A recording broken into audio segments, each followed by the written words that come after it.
তুমি শুধু আমার ধারে ওখানে বসে আমার দিক ধরো। ভগবান কি বললেন? আচ্ছা দেখো তো, আরে একলাম দিয়া হনুমান, আরে একলাম দিয়া হনুমান আকাশেতে যায় রে, আরে চলিল হনু রে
পাঠিয়েছেন।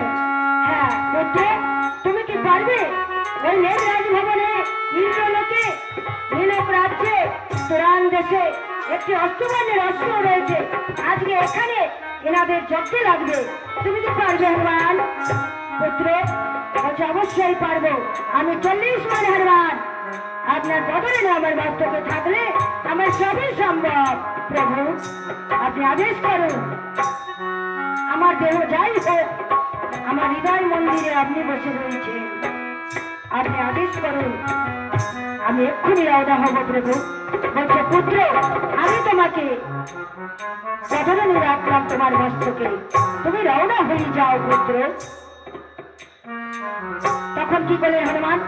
একলাম দিয়া হনুমান, আরে একলাম দিয়া হনুমান আকাশেতে যায় রে,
রাজা মশাই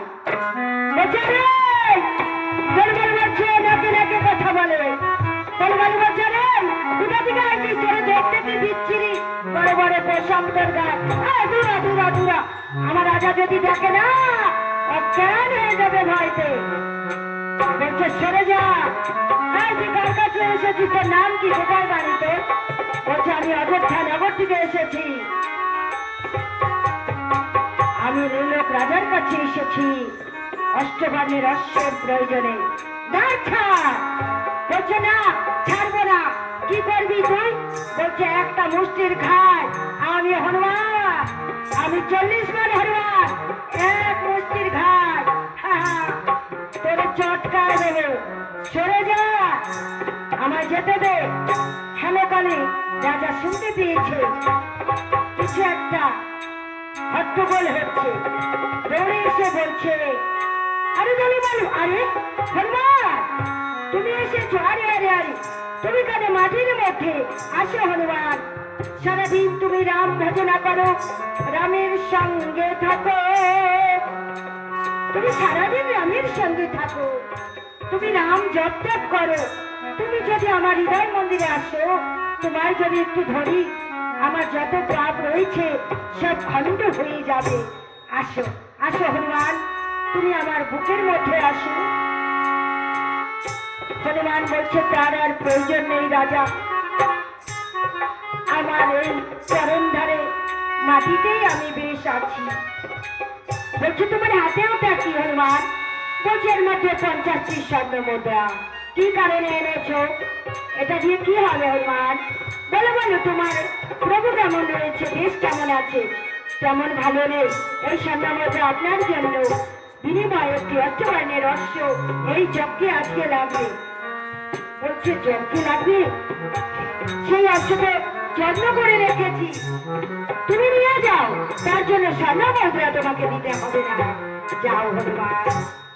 বলছে যে মোড়ামুড়ি করছে, দেখুন যারা জ্ঞানী প্রকৃত তারা ইশারায় কথা বোঝে। অজ্ঞান চামড়ার চোখে অন্ধ হয়ে থাকলে জনমে তার চৈতন্য আসবে না। মা যেই দেখছে মোড়ামুড়ি, দেখছে এদের মধ্যে আসক্তি রয়েছে, লোভ রয়েছে, তখন বললো, না তুমি এদের মধ্যে বিলিয়ে দাও। কি বললেন? সব বিলিয়ে দিলেন। জানে পরমার্থ আমার রাম, এই লক্ষ্মী নারায়ণ রাম সীতা। তখন বলছে, তুমি অশ্ব নিয়ে যাও। আরে তুই নিবি কি করে? তাই হেঁটে যাবি না গাড়ি এনেছিস? বলছে না। রাজা বলছে, দেখো যার গুরুর কৃপা আছে, যার গুরুর কৃপা বল আছে, সে 3 ধ্বনি দিলে অনেক ভারী জিনিস হালকা হয়ে যায়, বলে থাকেন সাধুগুরু মহন্ত। তখন বলছে, আরে ধরে মালু, কিছু তো খেতে দে, কত দূর থেকে এসেছে, লেচু খেয়ে বলছে কি বিচ্ছিরি পচা। আমি দেশে গিয়ে বলবো রাজা এত বিচ্ছিরি খাবার আমায় দিয়েছে। বলছে, না না তুমি নিবেদন করো, সব অন্য যা হবে মা নিবেদন করে সেবা নেবে, দেখবে বলের সাধু তোমার অমৃত সমান হবে। মা গো, ওটা প্রসাদ তোমার, প্রত্যেকটা জীবনই উচিত নিবেদন করে সেবা নেওয়া। আলাদা ভাবে ভগবানকে কতটুকু পারবো আমরা? আমরা যখন সেবায় বসি, তিনার নাম করে বসতে হয়, তিনাকে নিবেদন করে আসতে হয়, প্রভু তোমার প্রসাদ দিচ্ছি। তখন কি করলেন? তখন বলছে, বেশ নিবেদন করে যখন নিল, বলল, রাজা বহুত আচ্ছা, বহুত আচ্ছা, খুব ভালো হয়েছে, এবার প্রসাদটা ঠিকঠাক হয়েছে। বলছে, বা নিবি কি করে? আরে তুই কি গাড়ি এনেছিস? না, পায়ে হেঁটে যাবি হনুমান। বলছে, দেখ কিভাবে নেই, 3 ধ্বনি দিয়ে 1 লম্ফ দিয়া হনুমান,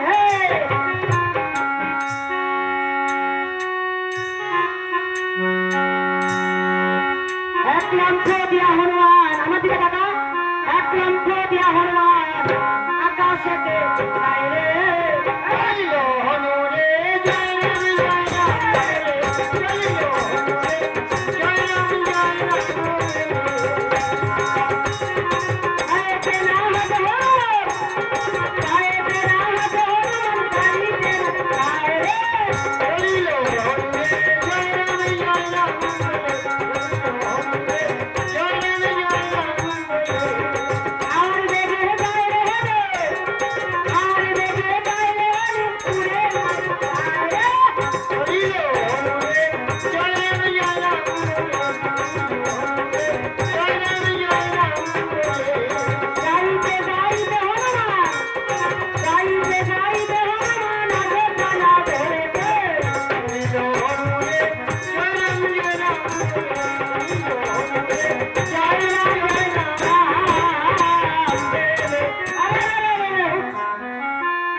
হ্যাঁ মাফ করো